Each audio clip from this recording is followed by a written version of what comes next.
आप लोगों को हमेशा एक कंफ्यूजन रहता है कि यूनिट कौन कौन सी कवर करें पेपर 1 के अंदर, कौन सी यूनिट जो है हमारे लिए इंपॉर्टेंट है, कौन सी यूनिट इंपॉर्टेंट नहीं है, किसको स्किप कर दें या किसको बहुत अच्छा जो है यहाँ पे तैयार करके लेके जाएं। तो इन्हीं सवालों के जवाब जो है मैं आज के सेशन में आप के लिए लेके आई हूँ कि कौन सी यूनिट का वेटेज ज्यादा है, कौन सी का कम है, इसके बारे में भी मैं आपको सेशन के एंड तक जो है डिस्कस करेंगे। अभी फिलहाल के लिए हम यहाँ पे आप सबका जो डाउट रहता है कि किस यूनिट को हम सबसे पहले पढ़ना है, किस यूनिट को बाद में पढ़े और किस में हमारा जो है कैसा अप्रोच होना चाहिए, वो मैं यहाँ पर आपको शेयर करने वाली हूँ। अच्छा, सबसे पहले मैंने यूनिट का जो बाइफिकेशन किया हुआ है वो देखिए। मैंने आपके सामने ये 4 यूनिट रखी हुई हैं जो है teaching aptitude, research aptitude, communication and ICT.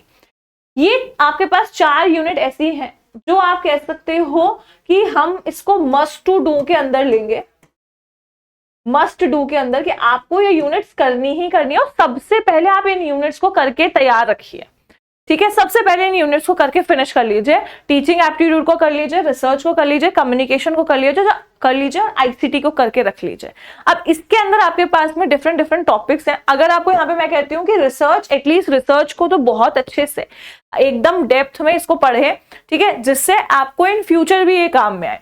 तो टीचिंग एप्टीट्यूड है, तो टीचिंग एप्टीट्यूड के अंदर आप ब्लूम टेक्सोनॉमी पढ़ सकते हो, लेवल्स पढ़ सकते हो, स्वयं, मूक, ये सारी चीजें पढ़ सकते हो।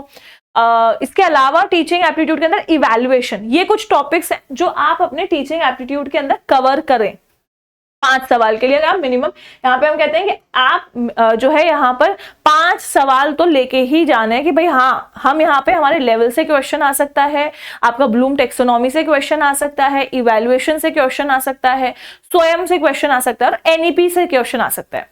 एनईपी को हम हायर एजुकेशन और टीचिंग दोनों में इंक्लूड करते हैं, तो आप यहाँ पर इसमें जो है एनईपी से भी सवाल पूछे जा सकते हैं। तो आप यहाँ टीचिंग एप्टीट्यूड के अंदर 5 सवालों के लिए रेडी रहें। अच्छा, यहाँ हम कह सकते हैं कि पिछले जितने भी हमारे टेस्ट हुए हैं उनके अंदर टीचिंग को थोड़ा कम जो है उतना तवज्जो दी है, यानी कि उतनी ज्यादा इंपॉर्टेंस दी नहीं है, लेकिन फिर भी हमारे इसमें क्वेश्चंस आए हैं, आपके 4 से 5 क्वेश्चंस आराम से पूछे गए हैं। ठीक है, देन हम बात करते हैं research, communication and ICT. Research के अंदर रिसर्च के टाइप्स हो गए, रिसर्च का प्रोसेस हो गया, ठीक है, इसके अंदर आपका राइटिंग फॉर्मेट्स हो गए, ये आपको अच्छे से पढ़ के जाने हैं। ओके, प्लेजरिज्म हो गया, तो प्लेजरिज्म भी आप यहाँ पे ले लीजिए। तो हम यहाँ कहें कि टाइप्स हैं आपके रिसर्च के। आपको यहाँ पे जब हम बात कर रहे हैं प्लेजरिज्म की बात कर रहे हैं, तो प्लेजरिज्म पे भी यहाँ पे क्वेश्चंस आते हैं। आपको यहाँ पर जो है अगर टाइप्स के बाद में हम कहते हैं हमारे रिसर्च के प्रोसेस पे क्वेश्चन यहाँ पे दिए गए हैं। तो ये सारी चीजें आपको एटलीस्ट पढ़नी ही पढ़नी है अपने रिसर्च के अंदर। लेकिन रिसर्च के अंदर बाकी और भी टॉपिक्स हैं जहां से सवाल आते हैं। तो एक ऐसा यूनिट जिनको आपको अच्छे से पढ़ना है, ये 4 यूनिट आपके सामने हैं, टीए, रिसर्च, कम्युनिकेशन। कम्युनिकेशन के अंदर भी नए नए जो क्वेश्चंस अभी पूछे जा रहे हैं वो सब डुप्लेक्स वगैरह, ये जब सिंप्लेक्स डुप्लेक्स जो हैं इनको आप प्लीज देख के जाइएगा कि एडिशनल थ्योरीज जो हैं वो आप देख के जाएं कम्युनिकेशन के अंदर। देन आता है आईसीटी। अब आईसीटी के अंदर एब्रिविएशंस वगैरह हो गए हैं, आपके मेमोरी हो गई हैं, तो इन सब पे मेमोरी की हायरार्की हो गई है, ये सारी चीजें देखनी है। आपको यहाँ पे मालवेयर है तो मालवेयर पे क्वेश्चन आपको यहाँ पे सारी चीजें देखनी है, टाइप्स ऑफ मालवेयर कितने हैं तो वो आप यहाँ पे देख के जाएं। तो ये सारी चीजें आपके यूनिट जो है हम कह सकते हैं इन 4 यूनिट के अंदर कवर करेंगे। अब देन आते हैं एक ये 3 यूनिट आपके पास में है जो कि एनालिटिकल यूनिट्स हैं। एनालिटिकल यूनिट्स और कह सकते हो स्किल बेस्ड यूनिट्स हैं, जिसके अंदर आपके पास में पहला आता है मैथमेटिकल रीजनिंग, दूसरा है लॉजिकल रीजनिंग और तीसरा है डीआई, डेटा इंटरप्रिटेशन। अब इन 3 यूनिट्स को पढ़ने का तरीका क्या है? ये सबसे ज्यादा स्किल बेस्ड है, यानी कि आपको प्रॉपर कैलकुलेशन करनी है। आपको यहाँ पर इसके लिए हर रोज कुछ प्रैक्टिस करनी पड़ेगी, तभी आप इसको कर सकते हो। तो आपके लिए सबसे स्कोरिंग, अगर मैं कहूँ कि स्कोरिंग सब्जेक्ट्स में से, अगर आपने अपनी स्किल बेस्ड आपने ये सारी चीजें कर ली अच्छे से, अगर आपने यहाँ पे प्रैक्टिस की हुई है, आपकी पकड़ अच्छी है इन तीनों सब्जेक्ट्स में, तो मैं मोस्ट स्कोरिंग यूनिट्स अगर कहा जाए तो यही है। डीआई है, डीआई में अगर आपको यहाँ पे एक बार डीआई समझ में आ गया, 5 क्वेश्चन सॉल्व हो गए, 10 मार्क्स आपको ऐसे मिल जाएंगे। एलआर है, एलआर के अंदर इंडियन लॉजिक, अगर आप अच्छे से पढ़ के जाते हो, इंडियन लॉजिक जिसमें हम प्रमाणांश वगैरह देखते हैं, इसके अलावा LR के अंदर आप फैलिसीज और आपका स्क्वायर ऑफ अपोजिशन, ठीक है, स्क्वायर ऑफ अपोजिशन जिसे कहा जाता है, स्क्वायर ऑफ ऑपोजिशन, इसको आप यहाँ पे, ये 3 टॉपिक्स ऐसे हैं जिनको आप पक्का से अगर करके जाओगे ना, एकदम रट के अगर देख लो तो आपको यहाँ पर आराम से लॉजिकल रीजनिंग के सवाल आप बना सकते हैं। तो ये चीजें आप आराम से करें। इनमें से आपको अगर आपने सारे क्वेश्चंस किए, यहाँ पे averages, number series, letter series, averages, इनसे सवाल आते हैं, तो ये 3 यूनिट्स आराम से आप कर सकते हैं। ओके, अब यहाँ पे बाकी के 3 यूनिट्स बचते हैं जो कि आपका है आरसी, पीडीई और हायर एजुकेशन। ये ऐसे यूनिट्स हैं जो कि जनरल नॉलेज बेस्ड होंगे। अब यहाँ पे मेरी एडवाइस आप लोगों के लिए यही है कि रीडिंग कॉम्प्रहेंशन में आप यहाँ पे प्रीवियस ईयर पेपर में जो रीडिंग जो है दिए गए हैं आरसीज, आप वो सॉल्व कर लो, ठीक है। आप अगर उसमें से भी 3-4 आरसीज सॉल्व कर लोगे तो आपकी एक प्रैक्टिस हो जाएगी। इसके बाद आपका आता है पीडीई और एचई, जिनका जनरल नॉलेज है आपको यहाँ पे, अगर जिनका ज्योग्राफिकल चीजें या फिर आपका करंट अफेयर्स जो है अच्छे खासे हैं, वो यहाँ पर अगर पीडी और एचई पढ़ते हैं तो उनके लिए अच्छी बात है। अदरवाइज जिनको लगता है कि भाई हम यहाँ पे ये 2 यूनिट्स है जिनको अच्छे से नहीं पढ़ सकते हैं, उनके लिए एडवाइस ये है कि आप इनको स्किप मत करो, ठीक है ना। यहाँ पे एक स्ट्रेटेजी आपको है कि आपको स्किप नहीं करना है, आपको सेलेक्ट करना है कि आप क्या पढ़ेंगे, ठीक है। स्किप मत कीजिए, सेलेक्ट कीजिए कि आपको पढ़ना क्या है।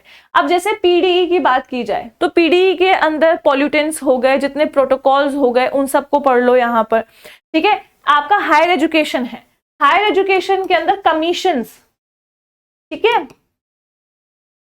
प्री इंडिपेंडेंस एजुकेशन क्या था, प्री इंडिपेंडेंस हो गया, पोस्ट इंडिपेंडेंस हो गया। तो ये सारी चीजें जो है इसके अंदर कुछ फिक्स चीजें हैं, उनको आप अपने टॉपिक सेलेक्ट कर लीजिए on the basis of topic. आप किसके बेसिस पे सेलेक्ट करेंगे, टॉपिक्स आप सेलेक्ट करेंगे पीवाईक्यूज के बेसिस पे। आपके प्रीवियस ईयर क्वेश्चन उठाइए, प्रीवियस ईयर क्वेश्चन के लिए आराम से एक रजिस्टर बना लीजिए, ठीक है। आपके पास में स्पाइरल रजिस्टर होंगे तो स्पाइरल रजिस्टर जैसा बना लो।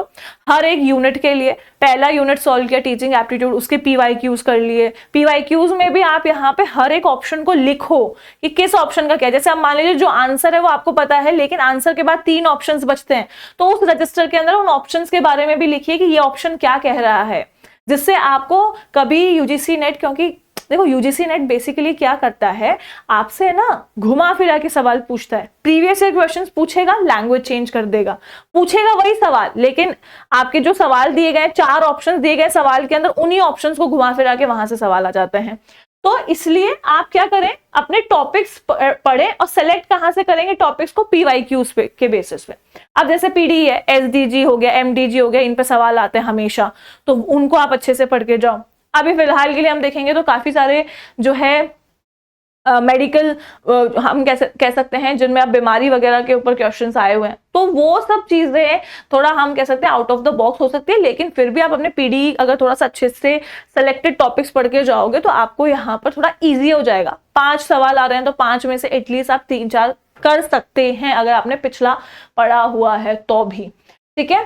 तो ये मैंने आपको वेटेज के भी अकॉर्डिंग तैयारी कैसे करनी है उसके अकॉर्डिंग भी रखा हुआ है। इस पे अगर मैं कहूं तो इन तीनों यूनिट्स में बहुत ज्यादा टाइम इन्वेस्ट करने की जरूरत नहीं है, एक्सट्रीम टाइम इन्वेस्ट करने की जरूरत नहीं है। टाइम इन्वेस्ट करने के लिए आपके पास में ये वाले यूनिट्स हैं एंड ये वाले यूनिट्स हैं, इन पे आप अच्छा अपना टाइम जो है इन्वेस्ट करें। अच्छा, डीआई के लिए एक एडवाइस कि डीआई जो है कोशिश करो कि एक डीआई रेगुलरली जो है सॉल्व करो, ठीक है। एक डीआई रेगुलरली सॉल्व करो, जिससे अगर आप डीआई सॉल्व करोगे तो आपको यहाँ पे प्रैक्टिस हो जाएगी। एक आपको जो है यहाँ पे चार्ट बेसिस पे, यानी कि आजकल तो टेबल बेसिस पे है ना, ग्राफ बेसिस पे अगर डीआई आता है तो कैसे सॉल्व करना है, क्योंकि अगर डीआई का एक क्वेश्चन भी समझ में आता है, 2 भी समझ में आता है, आपके 5 सवाल सही होने के चांसेस है अगर कैलकुलेशन वगैरह अच्छे से करते हैं तो, ठीक है। तो इनको आप प्रॉपर तरीके से, आपके 10 यूनिट का मैंने बाइफर्केशन आपको दिया है, अगर इससे रिलेटेड और भी कोई सवाल है तो आप मुझे कमेंट सेक्शन में बताइएगा, मैं आपके डाउट्स जो है यहाँ पर और दूसरे सेशंस में जरूर लेके आऊंगी, ठीक है। तो आई होप कि आपको सेशन पसंद आया होगा। अपने डाउट्स कमेंट सेक्शन में जरूर दीजिएगा अगर कुछ भी आपको पेपर 1 से रिलेटेड डाउट है तो। और जिन्होंने अभी तक बैच परचेज नहीं किया है यूजीसी नेट का पेपर 1 या पेपर 2, जल्दी से जाके बैच जो है वो परचेज कर लीजिए, क्योंकि अब जो टाइम है वो बहुत कम रह गया है और तैयारी करने आपको बहुत कुछ पढ़ना है। तो बैच परचेज कर लो और जल्दी से जाके अपनी तैयारी जो है वो स्टार्ट कर दो। तो मिलते हैं फिर नेक्स्ट सेशन में। Till then thank you so much, take care, good bye all of you.